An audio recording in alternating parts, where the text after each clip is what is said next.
Y en esta tercera y última parte de la práctica sobre selección de variables y atributos correspondiente a la semana 2, módulo 4, conversaremos sobre herramientas para la selección, gráficas como el diagrama de tamiz, gráfico de dispersión y gráficos de proyección lineal, además de la técnica de análisis de componentes principales para la selección de variables, pero en un problema de clasificación. Te habla Larry Lugo, como siempre, un fraterno saludo y manos a la obra. Continuamos con este flujograma que ya lo tenía listo. ¿Qué hacer para agregar conjuntos de datos que están ya en la base de datos de la herramienta? Fíjense que aquí estamos utilizando este widget que es Datasets. Hacemos doble clic sobre el Datasets y buscamos aquel que nos interesa. En este caso es Iris.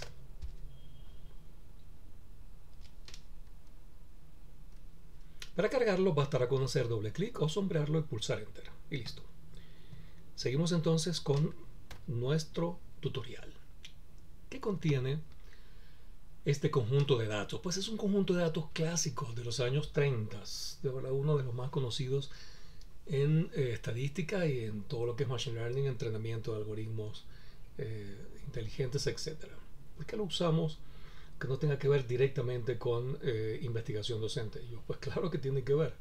Primero porque esto ha alimentado la práctica y el desarrollo de la estadística, bueno, desde hace casi 100 años. Y segundo, porque estamos utilizando juegos de datos sencillos que nos permitan ver con claridad a los fundamentos de los métodos, técnicas y el uso de las herramientas que más tarde vamos a aplicar a conjuntos de datos propios. En este caso tenemos 4 variables numéricas y una variable de categoría. En la variable de categoría, nuestra variable y, pero en este caso no es una variable para predecir, sino para clasificar.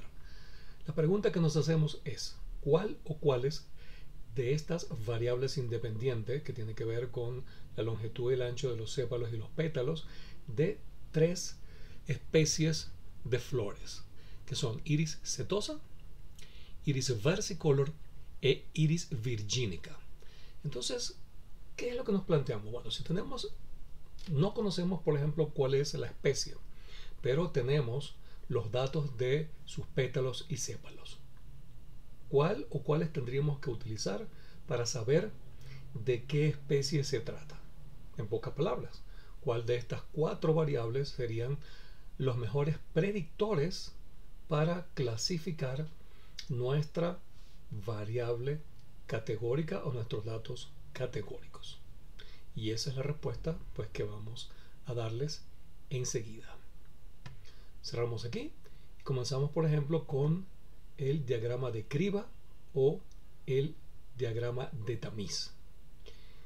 ¿Qué representa el diagrama de tamiz? ¿Qué es lo que estamos viendo? En este tipo de diagrama, el área de estas figuras geométricas, cuadrados o rectángulos, representa la frecuencia esperada.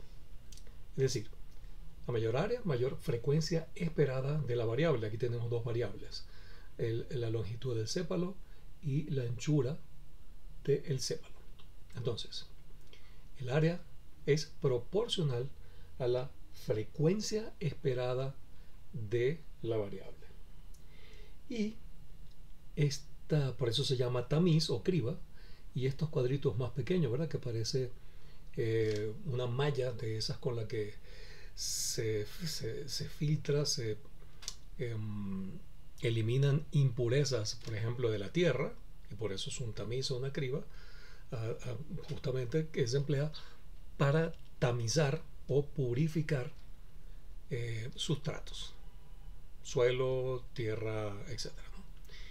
Bien, entonces, área corresponde a la frecuencia esperada y dentro de esa área vamos a ver estos cuadritos que corresponden a la frecuencia observada. Cuando es azul, significa que la diferencia entre esas 2 variables, entre la frecuencia esperada y la frecuencia observada, es positiva. Por ejemplo, fíjense, este es azul y dice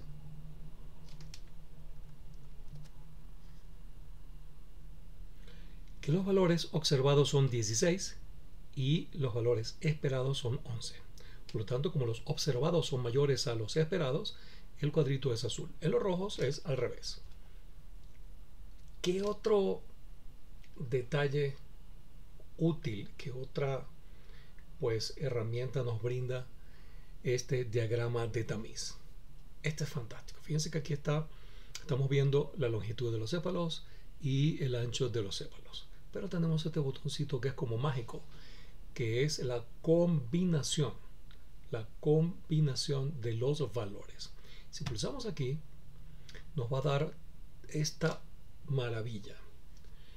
Nos va a decir o nos va a sugerir cuáles son aquellas variables que resultarían los mejores predictores para poder clasificar efectivamente a estas especies. Aquí nos está diciendo que la longitud del pétalo y la anchura del pétalo de entre todas las posibles combinaciones es la mejor. ¿Ok? Si la seleccionamos, cerramos, ahora vamos a ver acá los cuadritos azules en diagonal que me indica que hay una fuerte correlación entre estas variables. Entonces fíjense que este gráfico de tamiz o este diagrama de tamiz, aparte de lo que ya les comentamos, también nos permite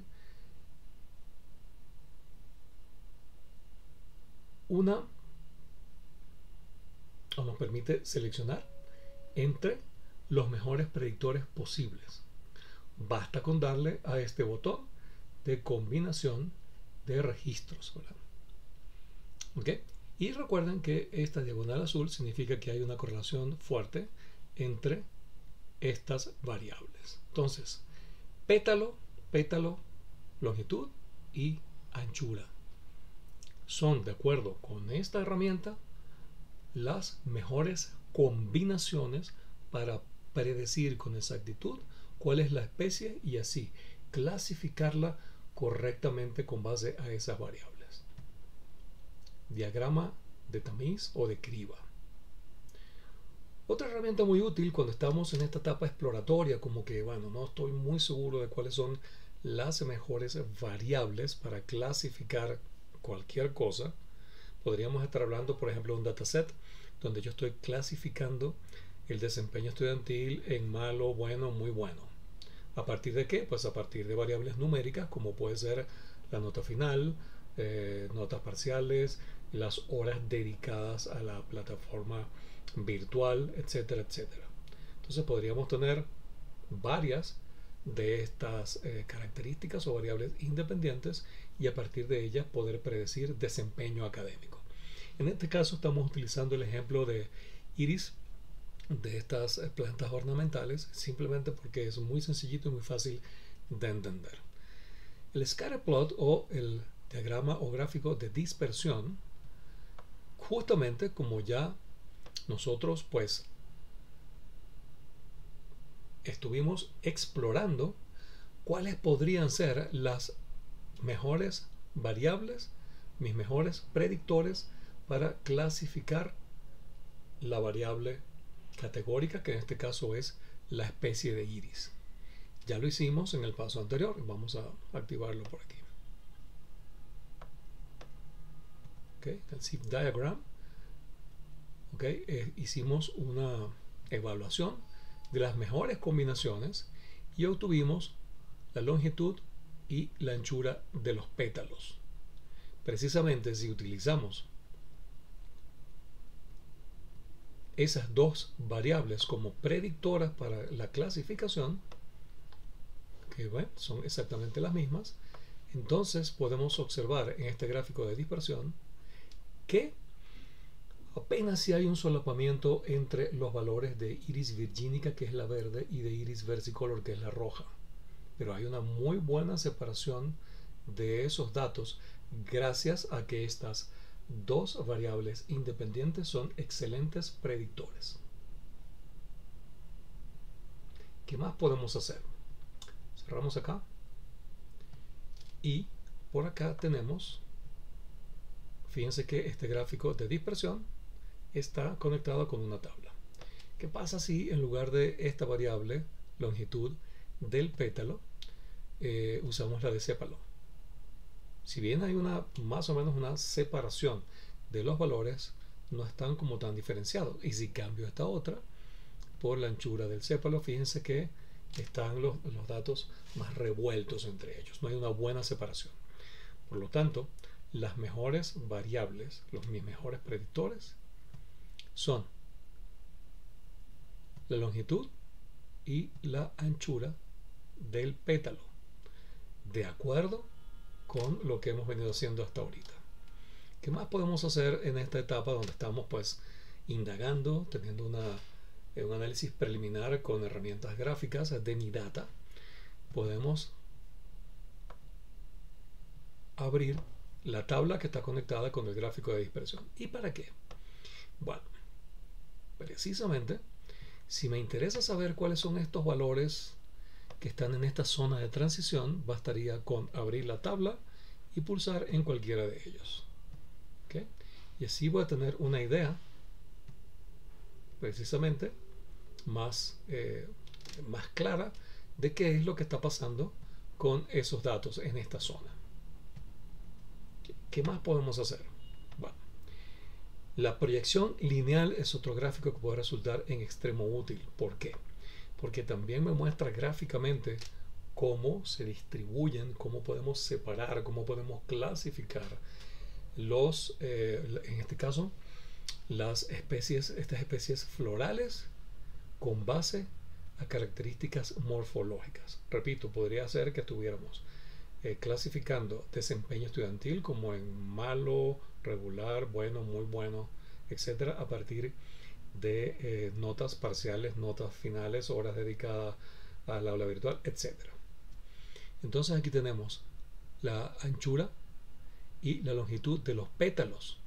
Pero bueno, esta herramienta, que es la proyección lineal, también tiene este botoncito mágico de sugerir features, sugerir atributos o características. Y si hacemos clic, pues obviamente en Start también me va a dar una sugerencia.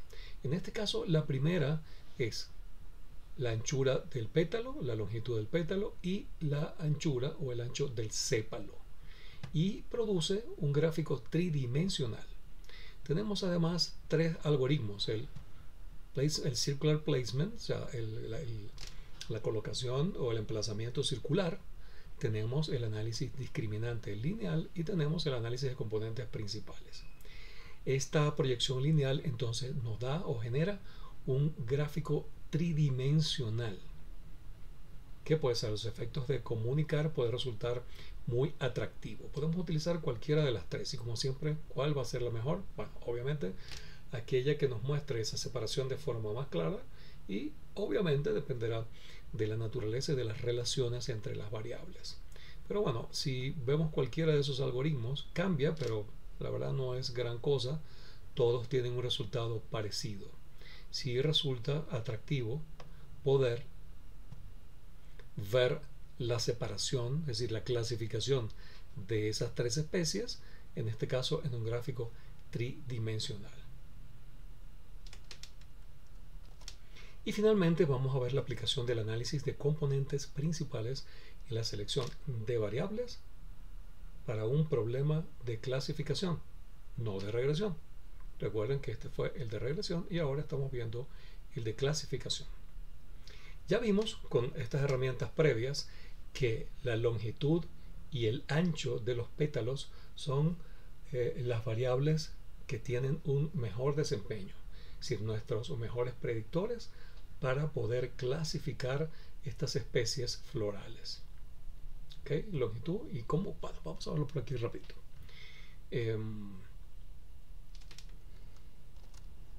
El diagrama de tamiz, cuando pues estamos explorando las mejores combinaciones, hicimos esto,